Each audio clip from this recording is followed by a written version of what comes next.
જૂનાગઢ અને ગીર સોમનાથના ખેતરોમાં ખેડૂતોના પલળેલા પાથરા મુખ્યમંત્રીને હાથમાં લેતા મેં જોયા અને મને એવું થયું કે મુખ્યમંત્રીશ્રીને યાદ કરાવવું જોઈએ કે માનનીય મુખ્યમંત્રીશ્રી, આપે ગાંધીનગરથી છેક ગીર સોમનાથ કે જૂનાગઢ આવવાની જરૂર નહોતી. આપની ઓફિસથી 1 જ કિલોમીટર દૂર કૃષિ ભવન છે અને આ કૃષિ ભવનની અંદર ખેડૂતલક્ષી, ખેડૂતની કલ્યાણકારી યોજનાઓની ફાઇલ છે. આ ફાઇલો તમે જે પાથરા હાથમાં લીધા એની જગ્યાએ જો આ ફાઇલો હાથમાં લીધી હોત તો તમને ખબર પડી જાત કે ખેડૂત દેવાદાર શા માટે બન્યો છે, કોના પાપે બન્યો છે. અને ખેડૂતોની આ દયનીય પરિસ્થિતિમાં સરકાર સહાયના બટકાઓ આપે છે, એની જગ્યાએ ખેડૂતો હકથી છાતી કાઢી અને પાક વીમાનો અધિકાર માગી શક્યા હોત. સૌ પહેલાં તમારા હાથમાં પાક વીમા યોજના જે તમે બંધ કરી દીધી 10 ઓગસ્ટ 2020ના દિવસે, આ ફાઇલ તમારા હાથમાં આવત અને જો આ પાક વીમા યોજના આજે ચાલુ હોત તો ખેડૂતોને ક્યાંય કરતાં ક્યાંય કોઈ પાસે, સરકાર પાસે પણ આ દયાની અપેક્ષા ના રાખવી પડત.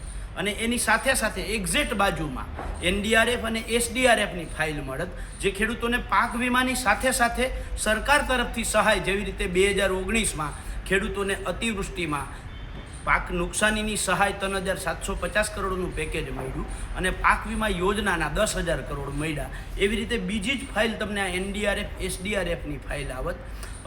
એની બાજુમાં જ 10 ઓગસ્ટ 2020ના દિવસે બંધ કરેલી મુખ્યમંત્રી કિસાન સહાય યોજના, જે કાગળ ઉપર જન્મી કાગળ ઉપર મરી ગઈ. 1,769 કરોડની જાહેરાત સામે 500 કરોડ નથી ચૂકવા, એ પણ એમાં છે. ગયા વર્ષના કમોસમી વરસાદ ઓક્ટોબર 2024માં 1 વર્ષ પછી જાહેરાત પછી પણ 1 રૂપિયો નથી ચૂકવો, એ પણ છે. આ વર્ષના સપ્ટેમ્બરની અંદર જે વાવ, થરાદ, સુઈગામમાં અતિવૃષ્ટિ થઈ અને એની સામે આજની તારીખમાં 1 રૂપિયો નથી ચૂકવાયો, આ પણ છે. જો આ બધું તમે જોયું હોત તો તમને ઓટોમેટિકલી સમજાઈ જાય કે આપણે ખેડૂતો માટે કાંઈ કર્યું કંઈ છે નહીં, માત્ર દેખાડા કર્યા છે, નાટકો કર્યા છે. અને એટલે ગુજરાતનો ખેડૂત દેવા માફીની માંગ કરે છે અને ગુજરાતનો ખેડૂત સમજે છે જો પાક વીમા યોજના હોત તો દેવા માફી અમારું માફ થઈ ગયું હોત.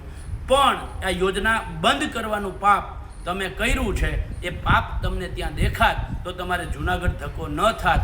માનનીય મૃદુ મુખ્યમંત્રી, તમારી મૃદુતા દેખાડો, તમે મક્કમ થાવ અને ગુજરાતના ખેડૂતોનું પાક ધિરાણ સંપૂર્ણ માફ કરો. આવો આજે એક કાગળ માનનીય મુખ્યમંત્રીશ્રીને લખ્યો છે.